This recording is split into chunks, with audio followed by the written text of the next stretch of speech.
Ulus Vali Devletabad Karideler'den Türkiye'de yaşayan dostumuz Ahmet Mecidi'nin fermaşına Alhaç Habibullah Tarık'ın avazında Yavar Kamiyabi'nin şiiri bile.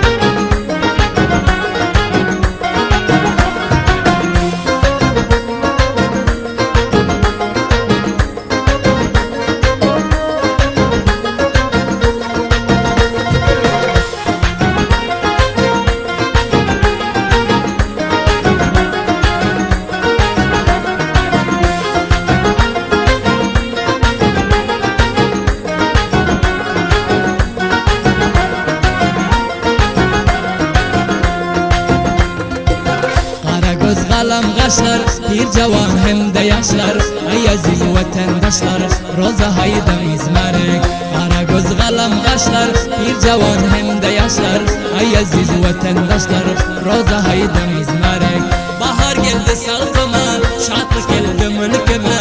Afganistan halkıma roza bayram mübarek Kara göz kalam kaşlar bir cavan hem de yaşlar Ey aziz vatandaşlar roza haydam izmarek Kara göz kalam kaşlar bir cavan hem de yaşlar Ey aziz ülkedaşlar roza haydam izmarek Roza bayram mübarek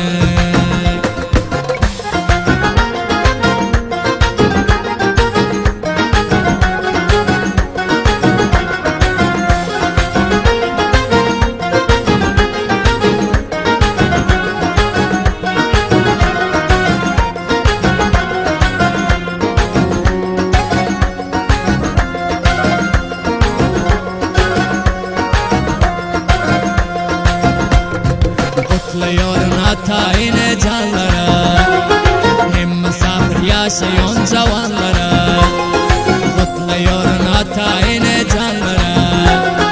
Hem misafir yaşayan cavanlara Zahmet geçti kallara Mümin Müslümanlara Hem de kadir dağlara Roza bayram mübarek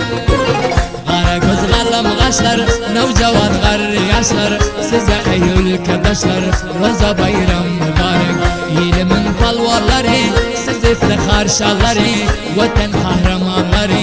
roza haydam izmarek Şadiyan kara gözler ilim bezegi sizler Size ey gelin kızlar roza haydam izmarek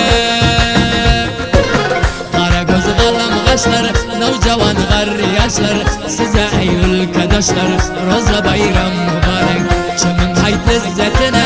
katılan şerbetine Ahli Türk milletine roza bayram mübarek Bu haydımız mübarek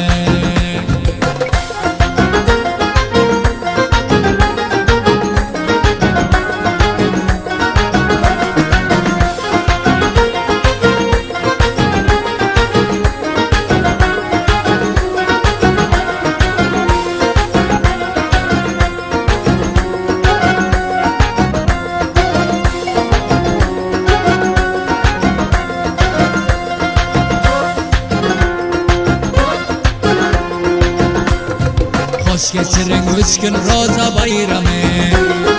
Atın yüreklerden kine uğamı Hoş geçirin 3 gün roza bayramı Atın yüreklerden kine uğamı Eyleyip kan havaslar Dillep kona çıkraslar Ak Muhammed'dir dostlar Roza bayram mübarek Yavar hamiya bir var Yazda merekla beşar Bir Habibullah kar Roza haydam izmarek Kara göz kalam kaşlar Bir cavan hem de yaşlar Size ey vatandaşlar Roza bayram mübarek Şadiyan kara gözler İlim bezegi sizler Size ey gelin kızlar Roza bayram mübarek Kara göz kalam kaşlar Bir cavan hem de yaşlar